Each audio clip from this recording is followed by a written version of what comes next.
Welcome everyone. Today we have chess concepts for intermediates. Now, over 1000 ELO, you have broken the 4-digit check mark. Now here, a lot of things you need to improve on. It's not only tactics and openings, it's also chess concepts that help you make the decisions for you in the game so that you don't really spend that much time on calculation, but you do need to spend that time on calculation as well. Every move has to be aligned to your goal. But let's start. D4. We have grown out of E4. We're starting with D4 and developing knights, bishops, basically the London. But yes, he takes the knight. I don't recommend taking that way because you have used one move and then the second move, take a piece that has moved once. Yes, you're breaking the structure, but you are also opening up the bishop. I mean, yes, knight f6, bishop b5, a6. Here, you can take the knight to break the structure again, but I don't think breaking the structure there really improves white's position because if you take you cannot actually move the knight. It's very tough to make a pawn break. You would have to move the knight and play c4, for which you don't really have enough pieces for. So I would recommend putting the bishop back and on b3. We don't even know in which positions taking the pawn struck, taking the knight is good and which one's not. So let's just not take it all. e6, queen d2, bishop b4, developing pieces. I really like that. Now you can decide where to castle. You can decide where to castle right now. If you want to be a new intermediate, you can go for long and start an attack. H4, H4, and we go. A nice concept is to castle long and start an attack this way, and for black to start an attack that way. It would go like h4, b5, bishop b3, a5, but that would hang a pawn. But nevertheless, a4 traps the bishop, so we cannot take that. So we go a3, maybe a4, then goes away. You cannot open up the king. You cannot open up the king. So something like this, perhaps. And then go for queen b8 and b4. A lot of stuff here. But after h4, he goes h6. I think h6 is an overreaction. If you don't have the need to defend, don't react on that side of the board. You did not have to play h6 here. You should have played b5, brought in rooks, perhaps played queen d7, b5, and so on, and then rook b8, start an attack on your own. h6 perhaps allows bishop sacrifices later in the future. I played g4. Really nice so far. I'm gonna turn off the evaluation because that can suck it.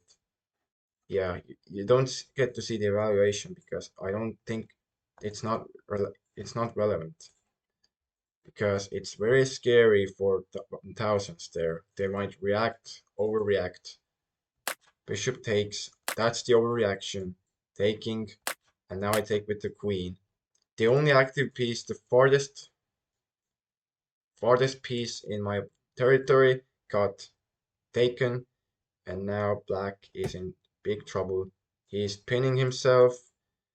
It's not bad because of b5 going to happen, but I played g5. We are getting there with the attack. We're getting there with the attack. And our opponent goes wrong immediately. He takes first and then plays knight h5, completely hanging the knight. Yes, some of you thousands will react instantly and move the bishop because our bishop is under attack, so we move it. But the concept here is to look at all the checks, captures, attacks. Look at every piece that can capture. One of them is good. So yes, he had to play knight h5 first to blockade, and then play g6 perhaps. Or actually, it's very, very tough to say, even for me. But yes, the best move here is b5. Let's learn together. You don't need to react on their side of the board. You don't. And then you strike in the center, I guess. Do you play e5 here? a5, no. You just play on. Just play on. Let's learn together. Let's learn together. What do you do here? You have to make square for your bishop. You have to. You play a4 here. Does he want to play b4? No, not really. Um, he doesn't want to take as well. You get into a pin. So I guess knight b4 here. Yes, knight b4 here is very active. Perhaps playing rook c8 and preparing. Yeah, this does not do much. Maybe you can block with g6. There is no pawns anymore. Yes, there are no pawns anymore. You react the right way. You give up a pawn and you close the door for everything. This side is very cramped in pieces. But okay, let's return back to the game. He blunders the knight. But I still lost this game. I still lost this game because of b5. And the simplest way, of course, is to retreat the bishop. But I decided, you know what? I'm gonna lay a trap. I'm gonna I'm gonna hang the bishop and go for mate in one. But the trouble is, there is only one move to stop it, and it's g6. Did I calculate g6? Perhaps not, because I did not find the best move here. Well, both of your pieces are hanging. So, which one should you save? If you have up two pieces hanging, which one of them should you save? The one that is literally doing nothing, that would stay behind pawns, or the rook that is literally the closest to the king? Obviously the rook, right? You will say the rook here. I decide to save none of them and increase the pressure. Now the calculation here was takes, and I get in, right? Yeah, no. Yeah, no, you don't. There's f5. Close the queen guards. You, the center is not closed, actually. The center is not closed. If the center was closed, let's say there's a pawn on f6 right here. If there was a pawn on f6, yes, white would be winning. That would be a closed position. But there is not. And black can simply play f5. And of course, if en passant just takes with the rook, and I mean, your pieces are getting in the way. Your pieces are getting in the way. Yes, the rook could go there, but there is nothing. There is nothing. There's no real attack. I mean, it requires some precision here. Perhaps he could blunder like this. Is this winning? No, there's rook h7. Yes. Yes, it looks scary, but the higher you get, I immediately go wrong here. I don't even find an en passant. I keep the position closed, and I sacrifice a bishop for no reason. If you don't sacrifice a piece for two pawns. That's also the main concept. Never sacrifice a bishop for two pawns that have no play in the game. These pawns are worthless. But your bishop could come alive on this diagonal. I do it, and I open up the rooks. I open up the rooks. I open up the rooks. I lose the pawn. I maneuvered on this side, and yes, there are some chances to go wrong here for black. For example, this could be a fork. Yes, a fork. And then he hangs the queen. This could be the main trap here, but he's very good. He defends like this. He defends like this. Here you have 3 minutes. You are down a piece, but let's say that this rook is non-existent, so you're not down a piece. You have 3 active pieces here. You could play bishop e5 here. A very sneaky idea to create pressure here. If takes, then check, king moves, check there, king e7, and there. I don't see the win really here. I don't see the win here really, but it could get very tricky as he could blunder here something. I don't see it, but perhaps there is something here to set up something. He's threatening checkmate, so maybe he goes here and blunders checkmate. I don't know. You can go for traps in any position. But actually here is actually the best move, which is bishop takes c7. So you have to look at captures. You look at checks, that it doesn't work. You look at captures, that's the only capture. But does it work? Because if queen takes, it's now away from the square. So it's the attraction that wins you the game. It's the attraction you win with checks and captures.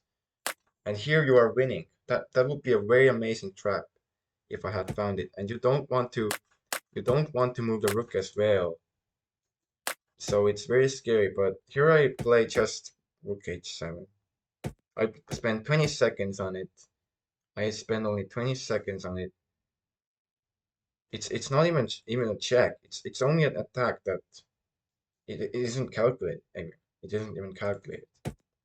Just hanging a rook and trading queens, very inexcusable. Very inexcusable trading queens here. Ah, yes. And here I blunder everything. This is all enough to win in a matter of seconds. And the ladder checkmate with every piece is done. So let's look at back into the game. So let's look at the game again. It was a d4 opening, developing bishops like they should be. One capture there, not taking the knight right away, but maybe it was better to take the knight because this bishop had no role in the game. I don't know. That's how you analyze your games. You look at every piece, what it did, and then if maybe one decision was better than the other. Queen d2, long castles, and h4. I like h4 a lot. h4 just makes them panic. Makes them panic for no reason, like this. And the panic happened. Creating this threat and going for queen d3 just helped a lot. But yes, queen d3, g3, g6, just bring the rook forward. You can bring the rook here, he takes, and you can continue your attack like this. This is unstoppable mate, basically. There is f5. You can even take this or win the queen. No, it's just mate. You can go here and win the queen. That's simply amazing. Save the most valuable piece and continue your attack. But I was impatient. I was impatient. I just wanted to increase the pressure, but sometimes your opponents find wins.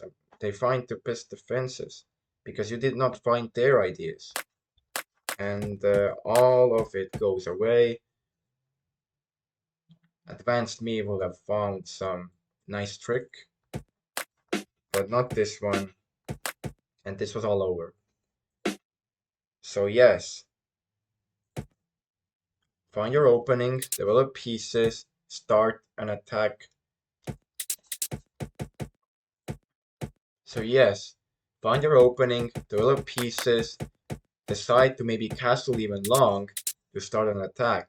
Because this is a very quite advanced concept, the concept of opposite side attack that most are not aware of queen takes and just marching it all down to go all in.